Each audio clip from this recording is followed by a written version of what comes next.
Assalamualaikum warahmatullahi wabarakatuh.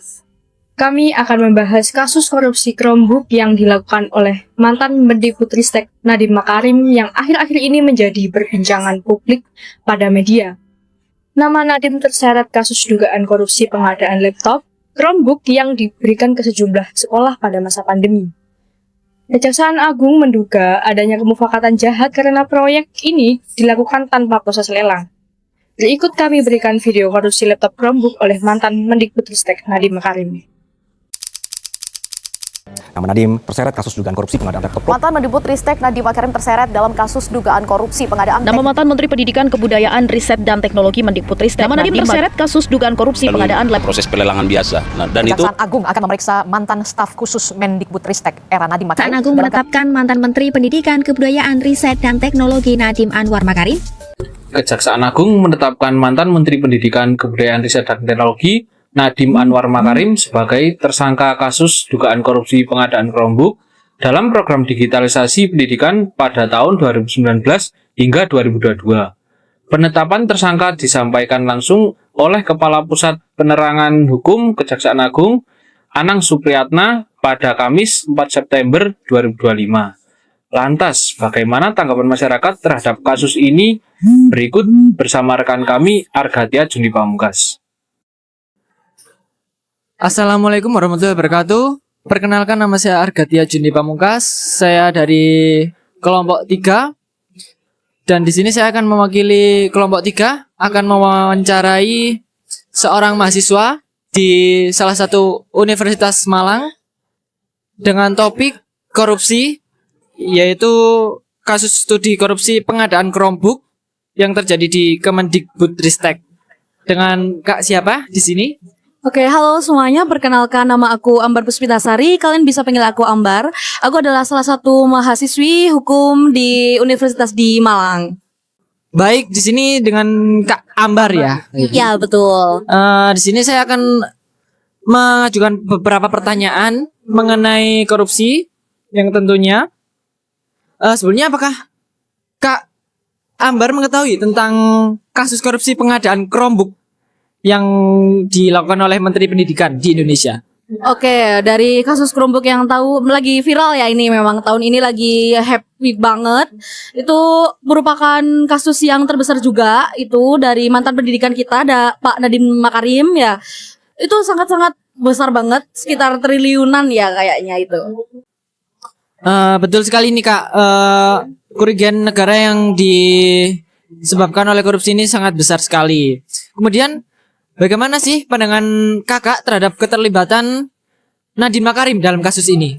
Yang pertama jelas kaget ya, shock, karena kita melihat Pak Nadiem Makarim itu sosok orang itu yang kayak bersih ya, citranya itu bersih dan kayak baik banget gitu ya. Tapi kalau memang beliau salah, ya tentu saja aku harapnya bisa diproses secara hukum yang adil dan politis. Baik, sepertinya semua pasti berharap seperti itu.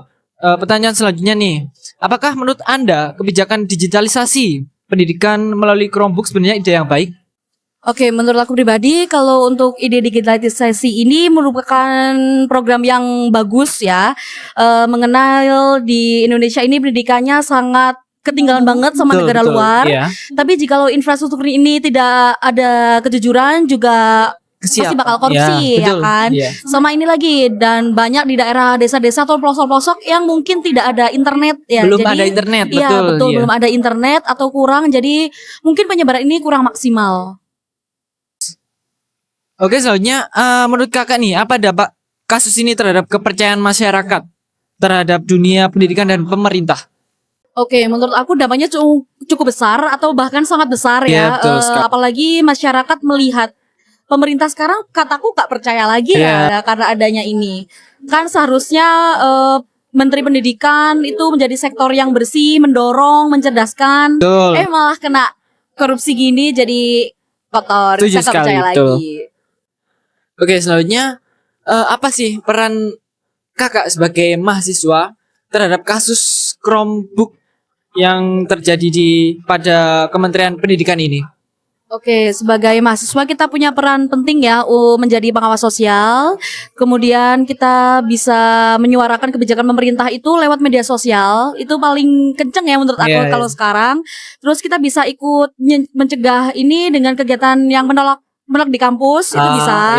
Selain itu kita juga sebagai mahasiswa harus bisa bersikap disiplin, jujur itu juga sebagai kita contoh tanamkan ya. sekarang. Betul. Oke, ini pertanyaan terakhir nih Kak. Apakah Anda setuju bahwa pendidikan anti korupsi perlu diterapkan di dunia kampus secara lebih nyata dan mengapa? Oke, kalau menurut aku sangat setuju banget ya, karena pendidikan anti korupsi ini nggak hanya lewat teori. Betul. Kan, bisa lewat dari pelatihan integritas, kegiatan nyata ya. Terus simulasi etika dan penanaman dari diri sendiri sebenarnya kan, karena mahasiswa juga calon masa depan, pemimpin masa depan. Jadi nilai-nilai dasar itu harus ditanamkan sejak dini ya sekarang juga gitu. Betul. Oke. Sekian pertanyaan-pertanyaan yang saya sampaikan. Dan terima kasih kepada kakaknya yang telah meluangkan waktunya. Sekian dari saya. Wassalamualaikum warahmatullahi wabarakatuh. Dalam kasus ini juga menegaskan bahwa korupsi di sektor pendidikan memiliki dampak yang buruk. Dari sisi ekonomi, negara mengalami kerugian finansial yang signifikan. Dari sisi sosial, kepercayaan masyarakat terhadap pemerintah menurun. Dari sisi pendidikan, mutu pembelajaran terganggu karena perangkat yang diharapkan menjadi sarana peningkatan kualitas belajar justru tidak berfungsi optimal. Dengan demikian, korupsi bukan hanya persoalan hukum, tetapi juga krisis moral dan sistem. Penanganannya tidak cukup melalui penegakan hukum semata, melainkan harus disertai reformasi birokrasi, penguatan budaya anti korupsi, serta pendidikan formal sejak dini. Cukup sekian video dari kami. Assalamualaikum warahmatullahi wabarakatuh.